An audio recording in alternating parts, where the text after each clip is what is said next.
Good morning India fast 15 में आपका स्वागत है। चलिए देख लेते हैं फटाफट फास्ट 15। कोलकाता में पेट्रोल 51 रुपए 12 पैसे हो गया है और डीजल 84 रुपए 19 पैसे प्रति लीटर। पेट्रोल डीजल की ऊंची कीमत से हर तरफ से आवाज उठ रही है। पश्चिम बंगाल की मुख्यमंत्री ममता बनर्जी सड़क पर उतर आई हैं। सीएम ममता आज कोलकाता में ई बाइक रैली निकाली। कोलकाता मेयर फिरहाद हकीम के ई बाइक पर पीछे बैठी ममता बनर्जी ने गले में महंगाई का पोस्टर लटकाया है। ममता बनर्जी ने पीएम मोदी को लिखा है कि राज्य सरकार कोरोना टीका निश्चित प्राधिकरण में खरीदना चाहती है ताकि आम आदमी को निशुल्क टीका दे सके। मुर्शिदाबाद के निमतीता रेलवे स्टेशन पर हुई धमाके के संबंध में सीआईडी ने एक बांग्लादेशी नागरिक को हिरासत में लिया है। एक अधिकारी ने इसकी जानकारी दी। इस धमाके से राज्य सरकार के मंत्री जाकिर हुसैन और 20 से अधिक लोग घायल हो गए थे। टीम इंडिया के खिलाड़ी मनोज तिवारी ने राजनीतिक पारी की शुरुआत की है। मंगलवार को पश्चिम बंगाल की मुख्यमंत्री ममता बनर्जी की मौजूदगी में तिवारी ने आखिरकार सत्तारूढ़ पार्टी तृणमूल कांग्रेस का दामन थाम लिया। खुद सीएम बनर्जी ने उन्हें तृणमूल कांग्रेस का झंडा थमाया। भाजपा की परिवर्तन यात्रा को लेकर आर नए अन्याय पद यात्रा को लेकर कोलकाता के आम हाउस स्ट्रीट में हंगामा खड़ा हो गया। सिटी कॉलेज के सामने जब भाजपा समर्थकों की पद यात्रा पहुंची तो तृणमूल कांग्रेस समर्थक भाजपा की रथ के सामने खड़े होकर झाड़ू दिखाने लगे। दक्षिणेश्वर मेट्रो उद्घाटन पर प्रधानमंत्री के भाषण का जवाब देते हुए ममता ने कहा है कि ये परियोजना मैंने शुरू की है और वे कहते हैं कि मैंने कुछ नहीं किया। उन्हें फीता काटने में शर्म भी नहीं आती। কি মা বোনেরা খেলা হবে? আমি আগে ওদের কথাটা দিয়ে শুরু করি। কি মা বোনেরা খেলা হবে? মা বোনেরা ভাইরা খেলা হবে? তাহলে খেলা একটাই হবে 21-এর সাধারণ নির্বাচনে। খেলাটা কি?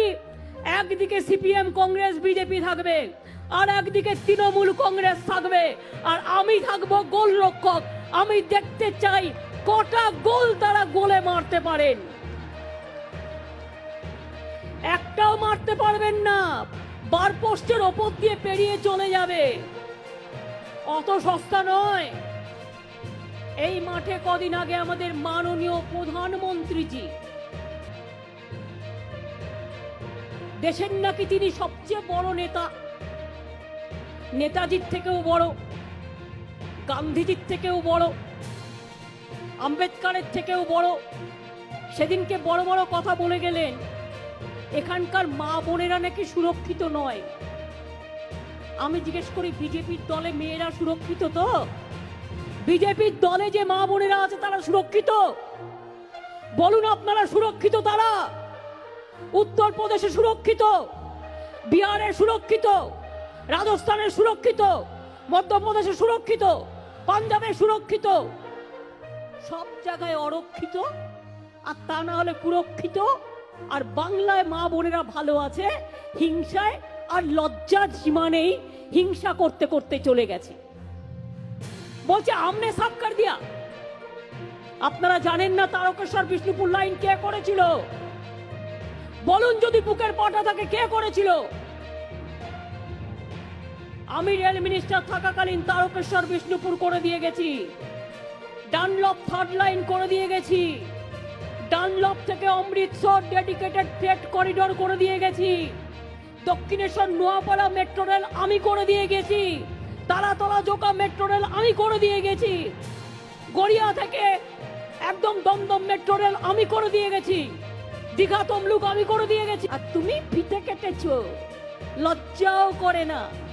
তুমি ফিতে কাটবার আগে মনে পড়লো না করলো কে, দিল কে, লড়লো কে, টাকা দিল কে আর দালালি করলো কে? भारतीय जनता पार्टी के नेता राकेश सिंह की गिरफ्तारी को लेकर सियासी सरगर्मी तेज हो गई है। प्रदेश भाजपा अध्यक्ष दिलीप घोष ने ममता बनर्जी की सरकार पर बदले की कार्रवाई का आरोप लगाया है। যারা প্রতিহিংসার কথা বলেন তারা কত প্রতিহিংসা পরায়ণ এবার দেখা গেল। আমাদের মুখ্যমন্ত্রী বলছেন ওই ছেলেটাকে কষ্ট দেয় আমার জন্য, বাড়ির বউকে কিছু করবেন না।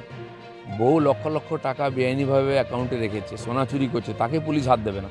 আর দুটো বাচ্চা ছেলেকে বাড়ি থেকে তুলে নিয়ে চলে গেল। কে প্রতিহিংসা পরায়ণ? সমাজের লোকেরা সব দেখছে। তারা জিজ্ঞেস করেছিল কেন এসেছেন, কী কাগজ আছে। এটা অধিকার আছে প্রত্যেক গৃহস্থের, বাড়িতে কেউ ঢুকে গেলে তাকে জিজ্ঞেস করেন। তার জন্য তাদেরকে তুলে নিয়ে যাবে থানায়। রাকেশ সিং কী করেছে, কী কেসে তাকে অ্যারেস্ট করেছে এখনও কিচ্ছু বলেনি। তাকে বর্ধমান থেকে অ্যারেস্ট করেছে। আমরা প্রথমেই বলেছি যদি প্রতিহিংসা পরায়ণ হয়ে কেউ এই ধরনের কাজ করে, পুলিশ আমাদের কর্মীদের কষ্ট দেয়, তার পুরো বিরোধিতা আমরা করবো, রাস্তায় নামবো দরকার। কিন্তু আমাদের পার্টিরও কেউ যদি নিয়ম ভাঙে, অন্যায় কাজ করে, আইন তার জন্য ব্যবস্থা করবে, এতে আমরা কিছু বলবো না। সেজন্য আমরা অপেক্ষা করছি, দেখি কি করে ওরা। কেন কারণ কেউ বলতে পারে তার জন্য তাকে বাড়ি থেকে তুলে নিয়ে যাবে, এটা আমি মনে করি না।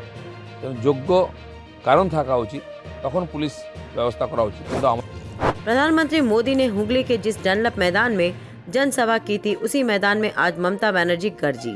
इस दौरान उन्होंने सीबीआई और ईडी की सक्रियता को लेकर कहा है कि मां, बहन और घर की बहुओं को कोयला चोर बताया जा रहा है। আমি রাজনীতি করি আর আমার ওপর আপনাদের খুব রাগ, বিজেপির খুব রাগ। তাই আপনারা আমায় কি করতে পারেন? আমায় মারতে পারেন, আমায় খুন করতে পারেন, যা ইচ্ছে করতে পারেন। কিন্তু বলুন তো, মা বোনেরা, আমার একটা মা বোনেদের অসম্মান করতে পারেন?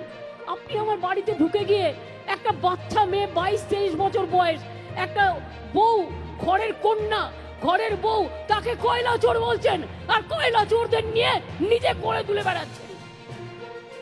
লজ্জা করে না? আজ আমাদের ঘরের মা বোনেরা কয়লা চোর, আর তোমার সারা গায়ে ময়লা লেগে আছে, সারা গায়ে ময়লা লেগে আছে। নোটবন্দির টাকা গেল কোথায়? নরেंद्र मोदी जवाब दो।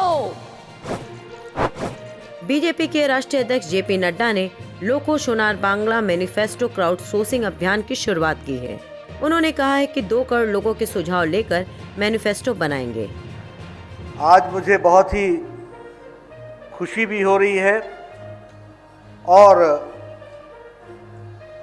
भारतीय जनता पार्टी चुनाव के क्रम में जिस तरीके से आगे बढ़ते हुए बंगाल की प्रबुद्ध जनता उनका सहयोग लेते हुए आगे बढ़ने का निश्चय किया है, उस क्रम में आज एक कदम उठाते हुए लखो सोनार बांग्ला इस लक्ष्य को लेकर के हम चले। और इसकी शुरुआत आज जब हम कर रहे हैं तो लखो सोनार बांग्ला को हमने अगर याद करना है तो हमको वो बंगाल की संस्कृति जो हम सुनते रहे कि what Bengal thinks today, India thinks tomorrow. केंद्र सरकार ने बेकार पड़ी 100 से अधिक सरकारी संपत्तियों को बेचने की योजना बनाई। बुधवार को प्रधानमंत्री नरेंद्र मोदी ने वेबिनार में सरकार के विनिवेश प्लान को लेकर चर्चा की।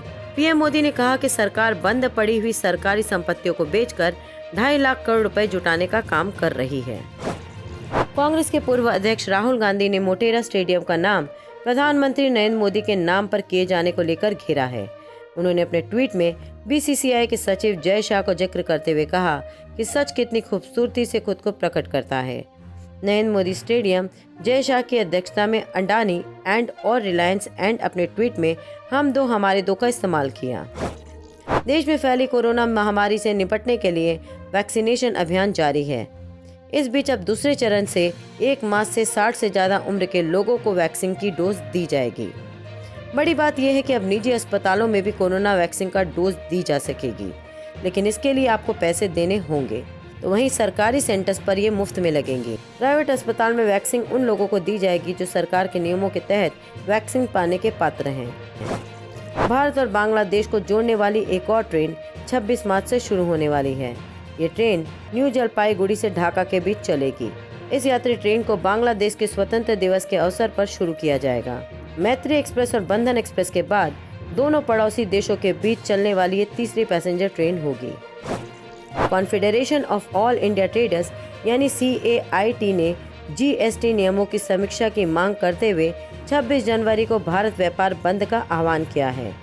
इस दिन देश भर के बाजार बंद रहेंगे और कोई भी व्यापारिक गतिविधियां नहीं होगी। ऑस्ट्रेलिया में नया कानून पास हुआ है। कानून का नाम है लैंडमार्क कानून। इस कानून के तहत अब टेक फर्मा का समाचार का भुगतान करना जरूरी हो गया है। सरकार ने कहा है कि ऑस्ट्रेलिया के सार्वजनिक हित की पत्रकारिता को बनाए रखने में ये कानून मदद करेगा। आज के लिए बस इतना ही। कल फिर आएगा आपके सामने फास्ट 15।